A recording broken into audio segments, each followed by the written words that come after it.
La collection automne-hiver avait eu un succès considérable. La mode était au ton prune, bleu, et le blanc revenait en force.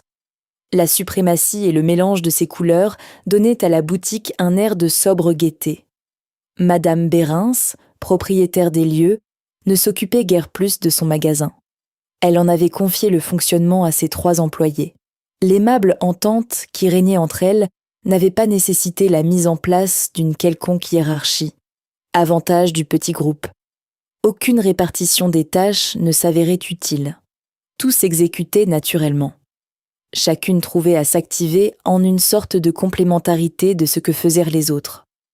Le seul domaine effectivement réservé était celui de l'agencement de la vitrine, spécialité de Madame Bérin, qui ne venait du reste plus que pour cette occasion.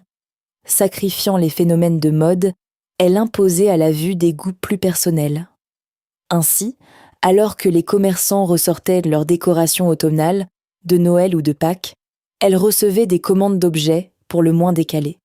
Paniers de champignons et feuilles roussies emplissaient les devantures depuis quelque temps déjà lorsque sa longue et androgyne silhouette se profila à l'horizon. On savait la transformation de la vitrine imminente et chacun s'apprêtait à deviner quelle avait été la destination du dernier voyage de cette cossue madame. Son originalité faisait sa réputation. Si ses apparitions se raréfiaient, même les derniers arrivants de la zone commerciale la reconnaissaient et s'amusaient à participer à ce jeu improvisé. On saluait respectueusement cette femme à la tenue fade qui remontait l'avenue. Chaussée de ses lunettes lourdes et désuètes, elle ressemblait à une sévère directrice de pensionnat. Sur son chemin, elle distribuait des sourires qui, bien que ressemblant à d'affreux rictus, n'en étaient pas moins sincères. Elle revenait de Grèce et, là-bas, s'était prise de passion pour Apollon et son temple. Aussi avait-elle commandé des colonnes imitant le style dorique, ainsi que des éclairages, au nombre de 12, censés représenter l'ensemble des divinités olympiennes et rendre hommage au dieu de la lumière, sujet momentané de sa vénération. Sur le fond, plusieurs tentures de velours azur avaient été superposées. 4 remontaient vers la droite, 4 autres vers la gauche, et une, placée au centre, unifiait le tout. Hormis cette dernière, chaque morceau de ces étoffes était retenu par un voile laiteux, progressant de manière à former un triangle. Cet arrière-décor représentait un ciel nuageux et offrait également, et heureusement, l'avantage de comporter les 2 couleurs du drapeau grec. Quoique le message lui parût évident au regard de tous, elle justifiait, comme à l'habitude, son choix auprès de ses employés et son explication se transformait alors en un véritable cours d'histoire. Ainsi, 4 personnes comprenaient le discours caché de la nouvelle mise en scène. Les clientes, visiblement, s'émerveillaient, mais il eût été peu probable d'en trouver une qui pût donner une interprétation mythique. Après avoir montré ses talents créatifs, l'artiste dut s'improviser contorsionniste. Dans sa fougue, elle avait oublié de laisser suffisamment d'espace entre le dernier rideau et le mur pour passer les mannequins. Ce n'était pas tant leur rôle commercial qui la souciait que leur indispensable place dans ce théâtre. Que serait le céleste sans l'humanité ? Au terme de multiples efforts, elle les installa sous les feux de la rampe, vierges de vêtements, laissant Émilienne, Marie-Claire et Cécile se concerter pour les habiller. C'était un moyen, non pas d'éviter une gymnastique supplémentaire, mais de leur réitérer sa confiance en permettant à leur goût de s'exprimer dans les petits mondes qu'elle créait. Puis, après s'être inquiétée des dernières nouvelles, elle repartit dans sa quête du beau. Quelle étrange personnalité que cette Madame Bérin, 53 ans, un physique de vieille fille pour une âme démesurément passionnée. S'asseoir matériellement lui avait demandé près d'un quart de siècle. À présent que le siège lui paraissait suffisamment confortable, elle aspirait à consacrer le reste de son existence à des choses plus invisibles, plus légères. Marie-Claire, la plus ancienne des employées, commençait à avoir du mal à se mouvoir. Son ventre avait doublé de volume en l'espace de 2 mois. Un état qui n'affectait en aucune façon le débit de ses paroles. Au contraire, elle était heureuse. Et cet épanouissement se manifestait par une envie redoublée de parler. Personne ne lui en voulait vraiment, même si, avec tous les efforts du monde, on ne parvenait pas à suivre ses propos du début à la fin. Toutefois, existait-il une fin ? On retenait de son monologue une grande leçon, l'apprentissage de la patience. La nature l'avait déjà comblé, l'année précédente, d'un charmant petit garçon. Dans sa générosité infinie, elle rendit très prospère le retour de couche en donnant aux jeunes parents 2 bambins de plus. Marie-Claire, subissant cet heureux coup du sort, avait décidé de prendre un congé parental de 3 ans. À voir comment elle profitait, on doutait qu'elle arrive au terme des 90 jours qui lui restaient à travailler. Émilienne, la plus âgée, attirait les jeunes clientes aussi sûrement qu'une fleur ardemment colorée attire les insectes. À plusieurs reprises, on l'avait confondue avec Madame Bérin. Sa longue chevelure, d'un blond fané, remontée en chignon, et sa manière de se vêtir prêtait à confusion, mais la similitude s'arrêtait là. D'un tempérament timide et casanier, c'était une femme d'habitude. Elle gérait son langage comme on peut gérer un livret d'épargne, réfléchissant longuement chaque mot au sortir de sa bouche. Peut-être était-ce son physique un peu gauche, ou sa fragilité apparente qui aimantait cette jeunesse, trouvant en elle un moyen de se rassurer sur ses propres incertitudes, de remonter une estime de soi vacillante en ayant le sentiment de regarder vers le bas. Pourtant, derrière les apparences, Émilienne était très convoitée et venait, après 2 veuvages, de convoler pour la 3e fois en juste noces. Loin d'être une exaltée, elle craignait par-dessus tout la solitude. Le destin ne réussissait pas à lui faire baisser les bras, et cette volonté de faire, ou la chance, lui avait permis de trouver des compagnons, rois de la pantoufle. On se demandait souvent comment, en sortant si peu, elle pouvait rencontrer des hommes en dehors de la rue commerçante. Puis, lorsque l'on apprenait que ses 3 maris étaient respectivement facteurs, plombiers et électriciens, on avait l'impression de détenir un élément de réponse. Paradoxalement, la clientèle plus mûre allait sans détour vers la plus jeune des employées. Cécile, 26 ans, s'était faite, parmi les ménagères de plus et d'un peu moins, de 50 ans, une excellente réputation de conseillère. Elle avait intégré, avec simplicité, toutes les finesses de la psychologie et du bon goût, si bien qu'il n'était pas rare de voir arriver une dame jusque-là inconnue, qui, sur recommandation d'une de ses amies, entrait dans le magasin et, selon son tempérament, réclamait cette vendeuse à corps et à cris, ou adoptait une attitude de mutisme total face à une autre. La boutique devait également son succès à sa large gamme de vêtements. Les produits, d'un bon rapport qualité-prix, étaient diversifiés. Seule limite, on ne trouvait que du prêt à porter féminin, mais pour toutes sortes de femmes, fraîchement conçues, adolescentes, adultes, petites, grandes, maigres ou bien portantes. Si un article demandé venait à manquer, on le commandait sur le champ, et les fournisseurs n'avaient qu'à bien se tenir, s'ils ne voulaient pas avoir affaire à la tempétueuse Marie-Claire. L'ensemble de ces éléments faisait que les affaires tournaient mieux que ne tourne la terre. De ce fait, on redoutait comme une apocalypse le départ de Marie-Claire et l'arrivée de la nouvelle. Sa journée de travail terminée, Cécile regagnait son domicile, une maison ancienne en pierre de taille dans laquelle elle vivait avec sa mère. Dans un village, ce bloc rectangulaire aurait paru, somme toute, bien ordinaire. Mais au milieu de cette ville de dimension moyenne, rattrapée par la grande agglomération voisine et ses constructions modernes, la demeure prenait du caractère. Jadis implantée sur un terrain qui convenait à son volume, elle avait perdu, au fil du temps, de nombreuses parcelles. Cependant, les propriétaires successifs, et ceux devenus riverains, n'avaient jamais renoncé aux ruisseaux qui bornaient leur terrain et aux bois attenants. Ce coin de nature avait fait perdre à chacun quelques mètres carrés de terre exploitable. Toutefois, les habitations y avaient largement gagné en charme. De ceux qui restaient insensibles à cet aspect poétique ne vint pas davantage d'opposition. Ce cadre de vie augmentait la valeur marchande de leurs biens immobiliers. Il était impossible de nier le lien de parenté entre les 2 femmes. Bien que Madame Marin fût plus courte et plus enrobée que sa fille, elle avait comme elle des yeux un peu tombants, d'un bleu tendre et un petit nez en trompette. Cependant, le plus flagrant, dans leur ressemblance, était la forme de leur visage. Arrondi et bien rempli, il leur procurait une expression angélique en parfaite adéquation avec la réalité de leur personnalité. Tous les soirs, comme s'il s'agissait d'un rituel, Cécile embrassait sa mère, posait la tête sur son épaule et laissait passer quelques secondes. Ensuite, elle allait ranger ses affaires, mettre ses chaussons et la rejoignait à la cuisine pour préparer le souper. Elle mangeait en discutant de leur journée, débarrassait, puis se retrouvait sur le canapé face à la sacro-sainte télévision. Lorsque le programme ne captait pas l'attention de Cécile, elle se tournait vers sa mère.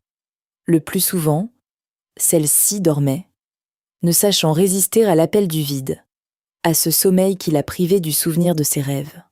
Cécile allait alors se blottir contre elle et s'endormait à son tour. Certains soirs, épargnée par l'engourdissement, Madame Marin sentait ce regard se poser sur elle. Elle connaissait alors les pensées de son enfant. Cécile n'avait que 6 ans lorsque son père perdit la vie dans un accident de voiture.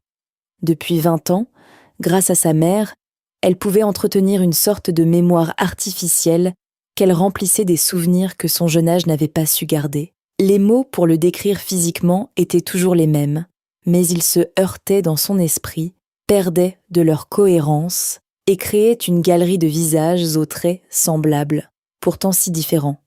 Elle ne se rappelait pas. La famille ne disposait, à l'époque, d'aucun penchant pour les photographies. Les seules existantes étaient celles des papiers officiels de Monsieur Marin, et elles avaient brûlé en même temps que lui dans l'accident. Jamais elle ne saurait comment était réellement son père. Cette pensée l'emplissait de mélancolie. « Tu sais, Cécile, il aurait été fier de toi. Tu lui ressembles tellement. Vous n'avez jamais eu envie de quitter la région ?» Madame Marin comprenait bien que cette question était l'aboutissement d'un cinéma mental. Ailleurs, les circonstances auraient été différentes. Oh, plusieurs fois l'occasion s'est présentée. On nous a proposé des promotions, mais justement, il fallait partir. Pourquoi serions-nous allés chercher ailleurs ce que nous avions déjà ? Lisant la tristesse sur le visage de son enfant, elle s'interrompit. « Cécile, on ne peut pas prévoir ce genre de choses. Et quand bien même on le pourrait, des routes mouillées et des virages, il y en a partout. » Laissant peu de répit à sa fille pour que l'idée puisse suivre son cours et l'inviter à la fatalité, elle reprit « Nous étions vraiment heureux ici. Nous avons ensemble choisi de sacrifier nos carrières pour rester, et puis, il y avait cette maison. Ton père en était tombé amoureux, une obsession. Il passait devant 2 fois par jour, et le soir, quand il rentrait, il me disait « Tu verras, un jour elle sera à nous. » Nous n'avons pas eu longtemps à attendre. Un matin, faisant son trajet habituel, il y a vu le panneau « À vendre ». Sitôt arrivé à son travail, il m'a appelé à la mairie. 3 mois plus tard, nous y emménagions. Les premiers temps ont été difficiles. Toute l'isolation était à refaire, s'il n'y avait eu que ça. Il fallait faire face au crédit et aux dépenses courantes. Avec son salaire d'ouvrier et le mien de secrétaire, tu imagines. Mais patiemment, ton père, aidé par des amis, l'a rénové. La voix de Madame Marin s'adoucit. Puis tu es née, et peu de temps après ton baptême, nous avons pendu la crémaillère. Madame Hélard, la voisine, lui parlait souvent de ces 2 événements.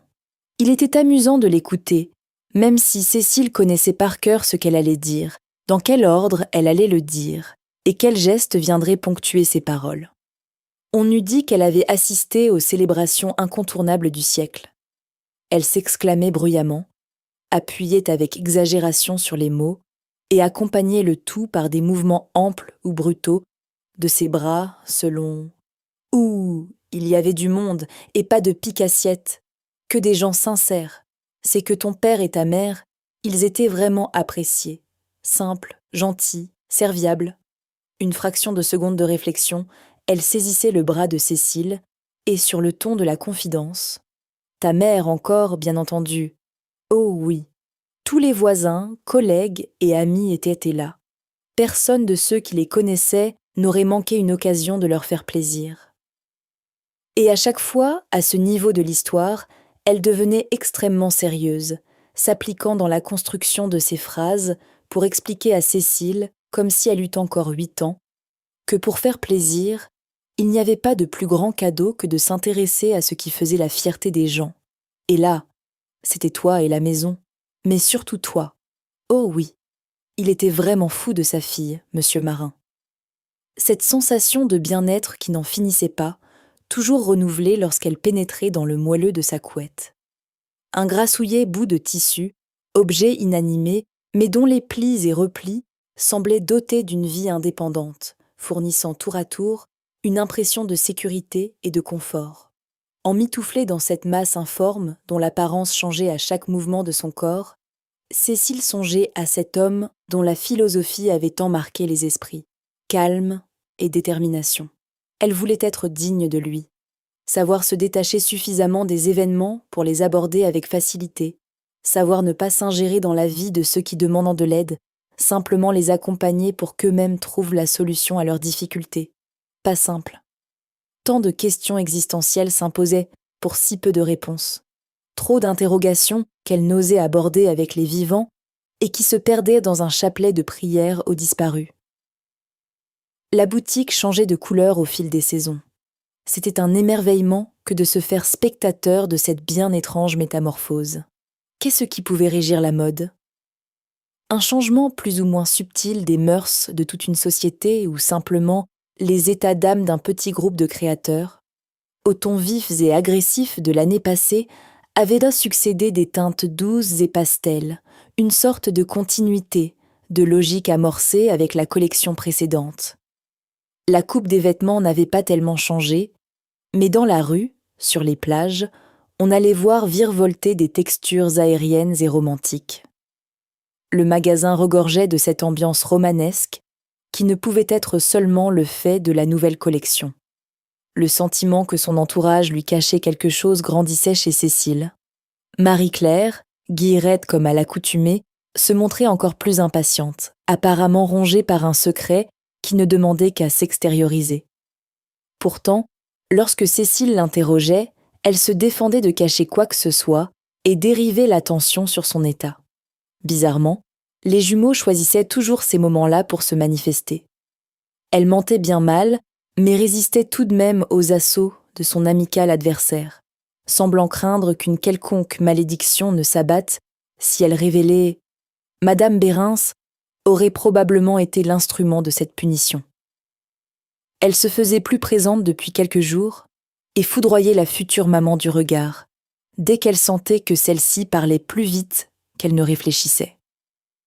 Émilienne, fidèle à elle-même, conservait un calme à toute épreuve, cependant, ses sourires traînaient d'une manière inquiétante. La conspiration paraissait avoir gagné les commerçants environnants, ainsi que toutes les personnes que Cécile côtoyait habituellement.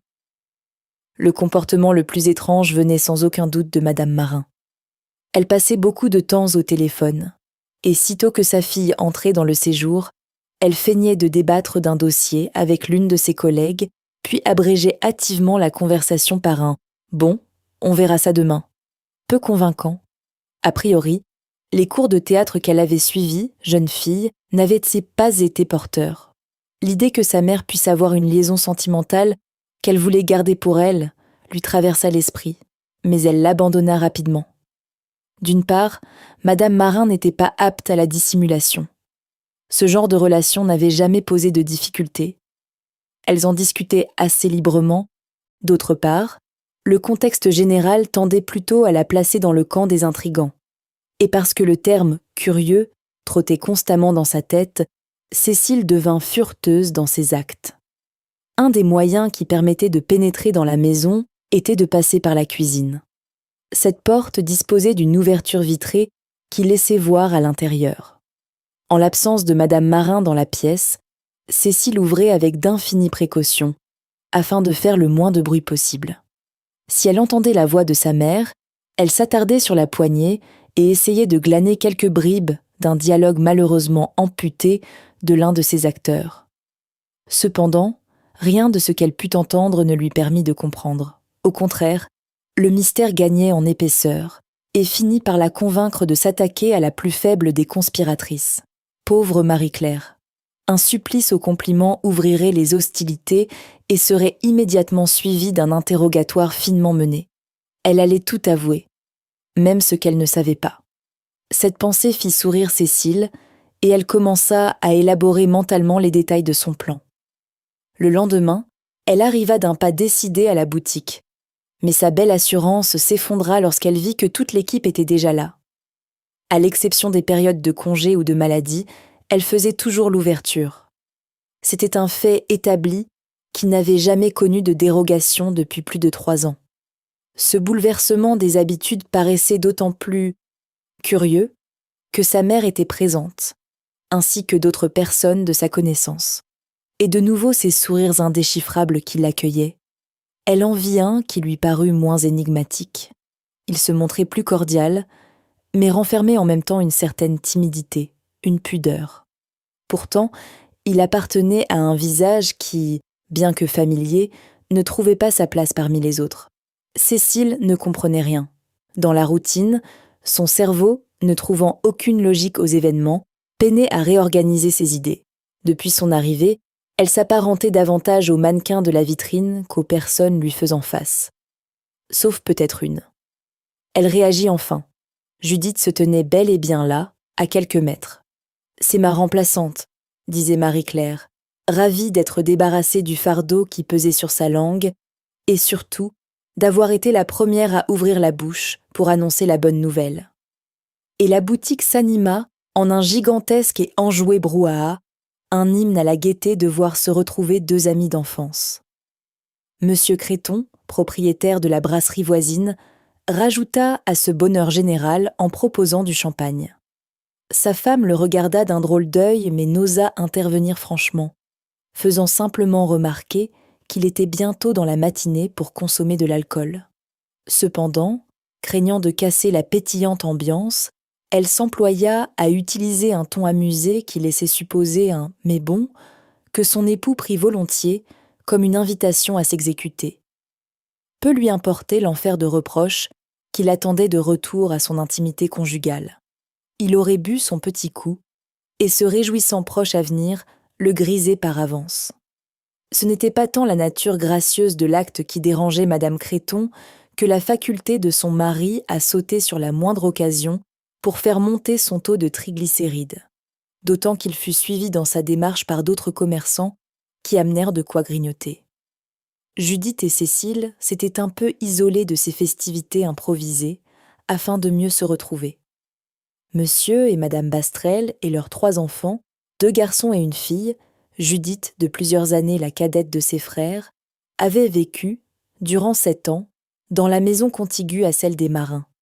Les fillettes, qui n'avaient d'un que quelques mois d'écart, se fréquentaient quotidiennement. Prenant part ensemble aux joies des jeux de l'enfance, elles avaient également partagé la douleur causée par la perte d'un être cher. Au noir avait succédé le noir. La même année, chacun des foyers dut faire face au décès d'un proche.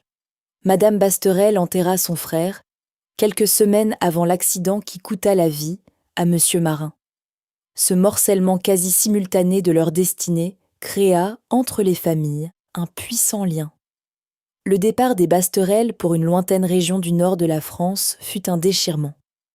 Commença alors une communication hebdomadaire entre les 2 mères, qui ne perdit jamais de sa vigueur. Avec une régularité moindre, Cécile et Judith, alors âgées de 12 ans, s'écrivirent. Leur entrée dans l'œil du cyclone de l'adolescence multiplia leurs courriers, chacune trouvant plus facile de s'épancher auprès d'une confidente se tenant loin du courant de sa vie.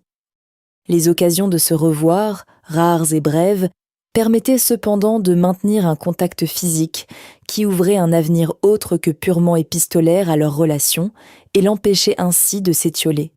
Sans ce lien concret, palpable, il eût été peu probable que l'épicurien Monsieur Créton puisse porter un toast à leur retrouvailles. Amoureuse de la peinture, Judith baignait dans un univers de tubes déversant leurs couleurs primaires. Elle limitait volontairement ses achats à quelques coloris, non pas dans un souci d'économie, mais parce qu'elle aimait s'impliquer dans la matière. Elle pouvait ainsi mélanger les teintes au gré des scènes de vie, de ces êtres vivants, de ces objets, de ces paysages qui, tout en restant les mêmes, adoptait des nuances chaque jour différentes. Son teint, excessivement pâle, tranchait avec ses yeux et sa chevelure, sombres et brillants. Le naturel la faisait ressembler à ses tubes, un sévère contenu pour un contenant velouté. La création avait fait d'elle un être en noir et blanc, disait Judith. Il lui fallait égayer le tableau. Pour ce faire, elle avait recours à un maquillage abondant mais soigneux. Cécile avait également appris à regarder en utilisant un procédé différent, et les placards de la maison regorgeaient d'images figées sur papier glacé. En peu de temps, elles réunirent leurs passions. Et cette communauté donna le jour à une activité débordante. Judith transmettait à son amie une technicité apprise à grand renfort de cours de dessin, et Cécile lui apportait la connaissance que lui avaient procuré nombre d'ouvrages sur la photographie. Cependant, à côté de cet aspect technique, chacune éclairait cette initiation de sa lumière intérieure. La compétition n'était pas de mise. Chaque personnalité se voyait valorisée. Ensemble, elles photographiaient. Ensemble, elles choisissèrent les photos qui serviraient de support à leur peinture. Chacune montrait des dispositions pour ce qui faisait l'intérêt de l'autre. Pourtant, progressivement, Cécile se détachait de la photographie, la transformant en une activité accessoire au service de la peinture, qui avait désormais sa préférence. La maison des marins était grande et nombre de pièces ne servaient à rien. Toutefois, aucune autre ne pouvait autant convenir à un atelier de peinture que le spacieux grenier. Véritable cliché artistique, il se situait directement sous le toit, avec les poutres apparentes. Chaque pente était dotée d'une lucarne qui laissait entrer la lumière, et un éclairage artificiel puissant s'y substituait par temps gris ou lorsque le jour déclinait.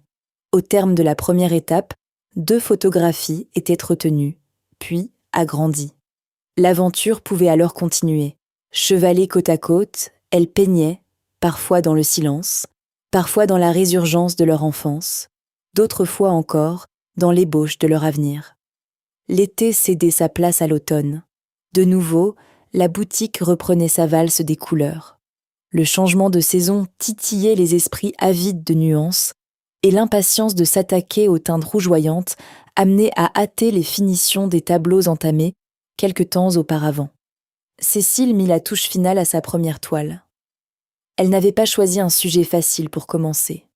La photographie retenue pour lui servir de base représentait un homme sur une barque. Mais on ne pouvait discerner aucun des traits du visage, ni même aucun détail de l'embarcation. La scène se passait de nuit, avec pour seul éclairage les rayons d'une lune, qui, bien qu'elle fût pleine, dégageait une lumière jaune orangée et tamisée. La réussite de cette photo relevait du miracle. L'astre semblait vouloir choisir ce qu'il allait éclairer et abaisser égoïstement son intensité lumineuse.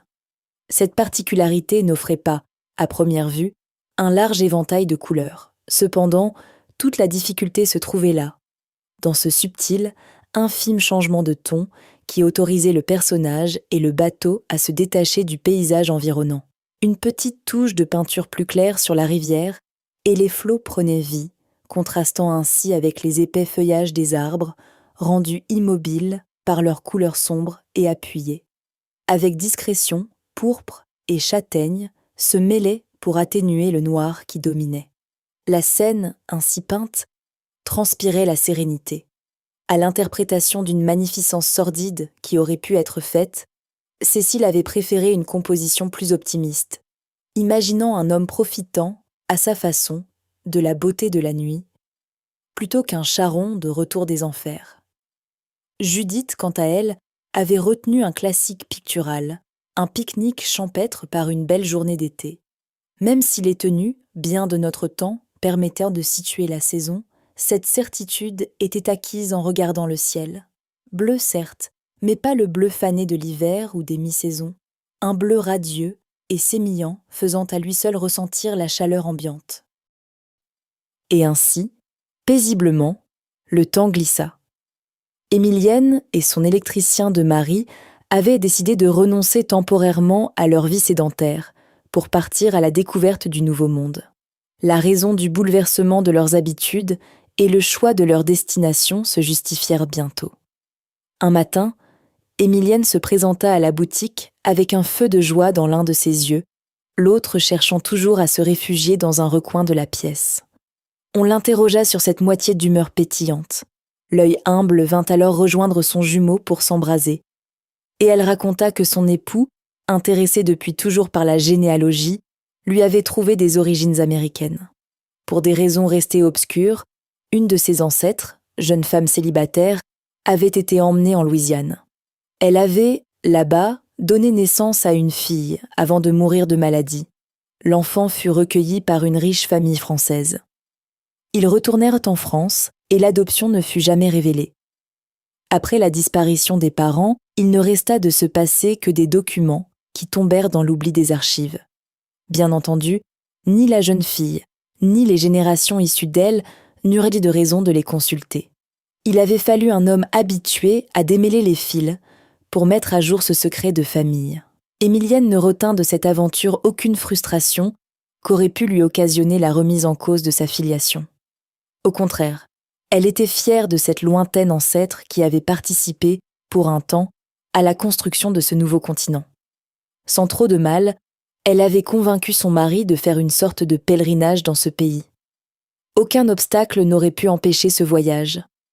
Les longues années d'hibernation du couple dans leur vie personnelle, ainsi que l'absence de vices onéreux, leur avaient permis, chacun de leur côté, de se constituer un confortable bas de laine, et mis ensemble, le bas devenait de soie. Ils devaient partir à l'été. Madame Bérin, qui était d'avis que les voyages ne formaient pas seulement la jeunesse, encouragea ce projet. Pour pallier l'absence d'Émilienne, elle fit venir la fille d'une de ses amies. Hélène, 22 ans, était étudiante en gestion. Issue d'une famille aisée et généreuse, elle n'avait guère besoin de ce travail pour gagner de l'argent de poche. Néanmoins, sa mère, qui avait, durant sa jeunesse, fait des ménages pour payer son loyer, pensa que ce serait là un excellent moyen de la responsabiliser. Hélène ne vécut pas l'expérience de ce point de vue. Elle se la représentait comme un jeu, le trouvant d'ailleurs plutôt amusant, de sorte qu'elle agissait avec une certaine légèreté. Son attitude n'était pas provocante, mais, souvent, à la voir avec les clientes, on se demandait qui, de la conseillère ou de la conseillée, était la vendeuse. Il émanait de sa personne une telle confiance, une telle distinction, qu'elle parvenait par sa seule présence à remettre les clientes les plus prétentieuses à leur place et involontairement à créer un malaise chez les personnes de nature discrète. Elle agissait de même avec Cécile et Judith. Ces dernières, comprenant la nature inconsciente de ce comportement, ne s'en offusquaient pas. Cécile avait même une admiration secrète pour cette force de la nature. Quoique perçue comme une personne équilibrée qui ne tendait pas à entretenir les complexes, elle enviait l'assurance de cette fille. Au terme de la première semaine, Hélène, contaminée par la simplicité ambiante, ajusta son caractère, du moins à l'égard de ses collègues. Cette transformation permit alors à la sympathie de s'exprimer. Il était environ 19h45. Cécile venait de fermer le rideau de fer. Elles restèrent à discuter une demi-heure devant la boutique avant qu'Hélène ne propose d'aller s'installer à la terrasse du café, chez Créton. Cécile entra dans la brasserie pour passer la commande et téléphoner à sa mère, afin qu'elle ne l'attende pas pour souper. Hélène disposait d'un portable. Aussi, si quelqu'un s'inquiétait de savoir où elle se trouvait, il pouvait la joindre. Chez elle, chacun menait sa vie de son côté, y compris son frère de 10 ans son cadet. Les repas pris en famille étaient l'exception. Judith passait davantage de temps chez Cécile que dans son studio. Sa mère savait où appeler si elle ne parvenait pas à la joindre. La jeune femme avait repoussé la proposition d'hébergement de Madame Marin. Elle savait l'intimité mère-fille précieuse et ne voulait pas la troubler. Certains soirs, même si l'envie n'y était pas, elle regagnait son appartement. Judith ne voyait ses parents qu'un week-end par mois et bien que sa vie actuelle lui fût plaisante, ne plus les avoir près d'elle, ne pas profiter à chaque instant de leur présence, lui manquait. Ses parents étaient d'adorables personnes et elle les avait toujours appréciés. Cependant, la séparation mettait à jour le degré de cette appréciation. L'intensité estivale rendait la soirée bien agréable. Une sensuelle chaleur se dégageait, propice aux propos grivois. Elle invitait aussi aux confidences, Hélène, plus particulièrement sensible à cet envoûtement des éléments, devenait impulsive et dans son égarement de palabres, lança une invitation. « Demain, je reçois des amis. Une réunion très informelle. Et j'aimerais que vous soyez présente. Qu'est-ce que vous en dites ?» Un rapide regard à Judith, que l'idée ne semblait pas emballer, et Cécile se dépêcha de répondre pour elles deux. « Pourquoi pas ?» Sa réponse la comblait. Elle signifiait « oui », mais avec suffisamment de détachement pour masquer son excitation. Cécile hésita longtemps sur le choix de sa tenue. Entre distinction et décontraction, elle opta pour une robe princesse blanc cassé, parsemée de petites fleurs violettes. Elle mit par-dessus une courte veste cintrée, jaune pâle, et l'assortit avec des chaussures à talons carrés de 5 cm. Les amies d'Hélène devaient être grandes et élégantes. Ce rehaussement la rassurait en la plaçant au-dessus de la moyenne nationale, avec un honorable 1,70 m. Ses cheveux, récemment teintés, avaient été ramenés en une sorte de chignon désordonné. Des épices en échappaient çà et là, faisant ressortir la teinte cuivrée qu'elle avait adoptée. Une mèche, mi-bouclée, mi-lissée, partait de chaque tempe, lui ornant joliment le visage. Elle entoura ensuite ses yeux d'un trait noir et mit sur ses paupières un dégradé de blanc et de rose. Le fard à joues, un ton plus foncé mais posé en ombre légère, atténua la rondeur de sa face. Elle regarda ses lèvres comme si elle les voyait pour la première fois. Après un examen approfondi, elle les trouva colorées, bien dessinées, mais pas vraiment pulpeuses. Elle appliqua alors un brillant qui leur donna un aspect volumineux correct. Madame Marin, découragée par la lenteur décisionnelle de sa fille, était redescendue avant même le choix de la robe. Cécile survola les escaliers, impatiente de se montrer. Sa mère la trouva évidemment fort belle. Elle remonta alors et s'assit machinalement en face de son psyché afin de régler les lanières trop serrées de ses chaussures. Lorsqu'elle leva les yeux, elle eut du mal à se reconnaître. L'image que lui renvoyait le miroir n'était pas déplaisante, au contraire. Pourtant, elle ne lui ressemblait pas, trop apprêtée. Il lui arrivait de s'habiller ainsi, mais pas en étant coiffée comme ça, et à force de se regarder, le crayon noir lui donnait l'impression que ses yeux allaient lui sortir de la tête. Elle se faisait penser à une jeune femme déguisée en adolescente, voulant ressembler à une femme. Pathétique. Elle appréhendait déjà cette soirée comme si elle devait se rendre à la cour d'un roi. Il était inutile d'ajouter à ce malaise. La coiffure fut conservée, lisse sur le dessus, en bataille partout ailleurs, ça lui correspondait. Elle enleva le maquillage et remit toutefois un peu de rimel et du rouge sur ses lèvres. Son allure de princesse fut troquée contre un chemisier blanc à manches courtes et un pantalon noir fluide. Elle paraissait encore plus habillée qu'avec sa précédente tenue. Cependant, ce mariage de couleurs lui semblait tellement commun qu'il la ferait facilement passer inaperçue. Elle changea également ses chaussures pour en mettre de plus foncées, mais ne renonça pas à se grandir un peu. Sans même sourciller, Madame Marin complimenta une nouvelle fois Cécile.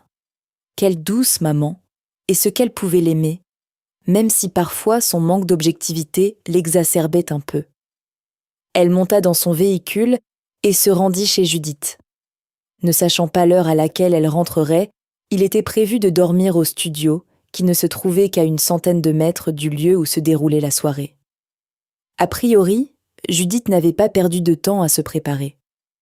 Avant de partir, elle retoucha son maquillage et changea juste son haut. Hélène les attendait devant le portail. Elle devança les nouvelles venues sur un petit chemin perpendiculaire à l'allée principale. Il menait à une construction semblable à un chalet de montagne. Le corridor donnait sur 3 portes. Après avoir indiqué celle qui menait aux toilettes, Hélène ouvrit la porte qui lui faisait face. Judith montra sa surprise par une exclamation d'admiration. Cécile sentit sa fébrilité augmenter.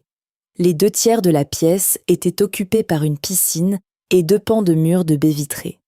Sur le fond, à droite, un jeune homme se tenait derrière un imposant bar en bois verni. Il discutait avec 3 autres personnes installées sur des banquettes. Le crépi blanc déposé sur les murs mettait en valeur le mobilier foncé, ainsi que l'escalier en colimaçon, situé entre le retour de bar et une des baies vitrées qui menait à une mezzanine. Les convives n'étaient pas tous enfants de hauts dignitaires. Ils avaient toutefois en commun d'être étudiants.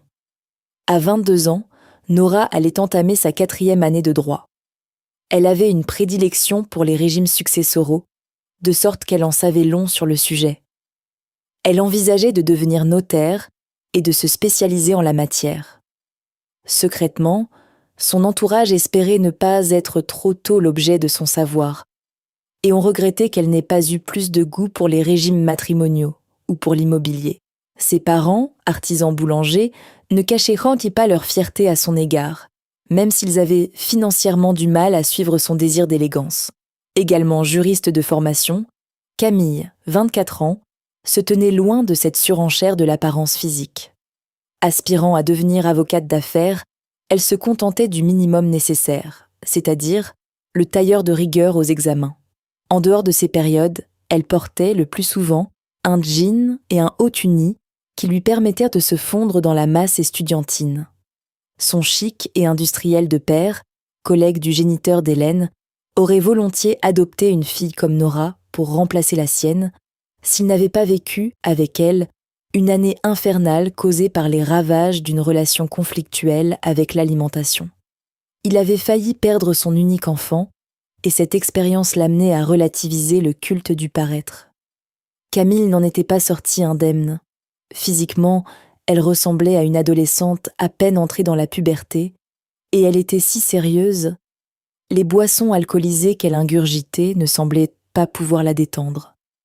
Cécile et Judith connaissaient cet épisode dramatique de la bouche d'Hélène. Hélène, qui paraissait avoir si peu de choses à dire sur elle-même qu'elle racontait la vie des autres. Hélène, qui ce soir n'était plus tout à fait la même, elle parlait à ses collègues avec une drôle de commisération, comme une fillette s'adressant à des poupées. Ses grandes certitudes avaient fondu, et aucun de ses amis ne donnait le sentiment d'être écrasé par sa présence. Elle restait dans l'ombre de Frédéric, à défaut de pouvoir se trouver dans celle de son frère Damien, cherchant des marques de tendresse qu'il se refusait à lui donner, fuyant les mains qui tentaient désespérément de s'agripper aux siennes. Lui aussi était étudiant en gestion, et il avait bien envie de connaître le goût de la nouveauté qu'incarnait ce soir, pour lui, l'une ou l'autre des vendeuses.